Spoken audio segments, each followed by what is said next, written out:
उत्तरकाशी की सिलक्यारा सुरंग के भीतर 41 मजदूर 16 दिन रात तक फंसे रहे। 17वें दिन वो बाहर निकले। इस दौरान हर वक्त ये चिंता बनी रहती थी कि सुरंग के भीतर फंसे मजदूरों का स्वास्थ्य कैसा होगा। आखिरकार वो कैसे जद्दोजहद कर रहे होंगे, कैसे जिंदगी की जंग को लड़ रहे होंगे जिसे उन्होंने आखिरकार जीत लिया। सवाल यह भी था कि आखिरकार खुद को 16 दिनों तक एक ऐसी सुरंग में जहां ना दिन का पता हो ना रात का, जहां उम्मीद हर वक्त बंध भी रही हो टूट भी रही हो, जहां समझ ना आ रहा हो कि वक्त कितना बीत रहा है, जहां तमाम सुविधाएं ना हो जो कि जीवन को जीने के लिए जरूरी होती हैं, वहां 16 दिन तक ये मजदूर कैसे फंसे रहे और उससे बड़ी बात आखिरकार अपनी जिंदगी को इन्होंने सुरंग के अंदर कैसे जिया।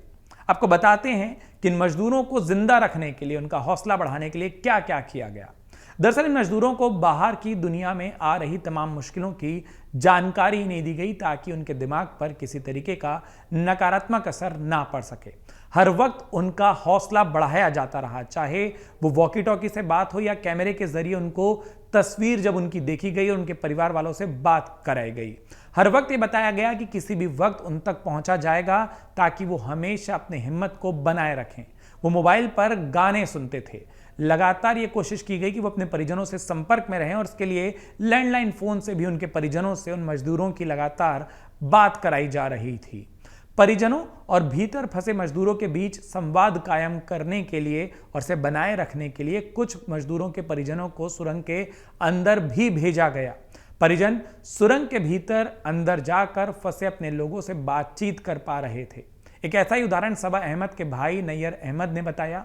जब वो बात करते थे तो वो समझाते थे कि सब कुछ ठीक चल रहा है, ठीक ठाक चल रहा है। फोन की मदद से सबा की पत्नी व 3 बच्चों के हालचाल भी उसे लगातार बताए जा रहे थे। बिहार में बैठे परिजन भी सबा का हौसला बढ़ा रहे थे। बाहर सुरंग में डॉक्टर की टीम भी मौजूद थी जो सुबह और शाम 2 चरणों में लगातार 5-5 घंटों में मजदूरों से बात कर रही थी। डॉक्टरों का कहना है कि वो मजदूरों के स्वास्थ्य से संबंधी हर समस्या को सुनते थे। उनको कोई दिक्कत परेशानी आ रही हो उस हिसाब से दवाई भी सुरंग के अंदर भेजी जा रही थी। मजदूरों को लगातार ORS घोल पीने की सलाह दी जा रही थी। उन्हें समय से खास तौर पर तैयार करके नाश्ता, लंच और रात का खाना भी भेजा जा रहा था।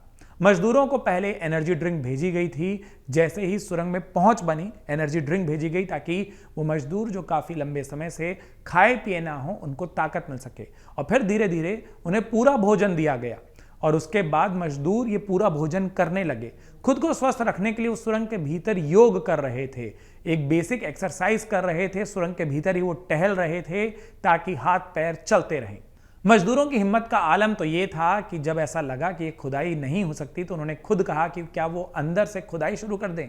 मजदूरों के लिए एक चिंता ये भी थी कि सोने में शायद परेशानी हो, लेकिन जिस तरीके से अंदर टेक्सटाइल शीट मौजूद थी वो मजदूरों के सोने के काम आ गई। मजदूरों का वक्त कट सके, वो दिन रात का तनाव उनके दिमाग में ना हो, खाली वक्त में कोई नकारात्मक बात ना आए, इसीलिए अंदर मोबाइल फोन भेजे गए। भले ही नेटवर्क नहीं था लेकिन उस मोबाइल फोन में वो गेम खेल सकते थे जिसके जरिए वो अपने वक्त को काट सकते थे। और इस तरीके से 16 दिन रात तक उन मजदूरों के साथ जिंदगी जीने की एक जंग को लड़ा गया। उन्हें हिम्मत दी गई और 17वें दिन वो तस्वीरें आ गईं जिन्हें देखकर इस देश का हर निवासी बड़ा खुश सा नजर आया। अमर उजाला अब आपके टीवी पर भी। अपने स्मार्ट टीवी पर YouTube पर सर्च करें अमर उजाला, चैनल सब्सक्राइब करें और देखें ताजा खबरें, वो भी HD क्वालिटी में। और हाँ, बेल आइकन दबाना ना भूलें ताकि हर खबर हो आपके घर। अमर उजाला, निष्पक्ष, निर्भीक, निरंतर।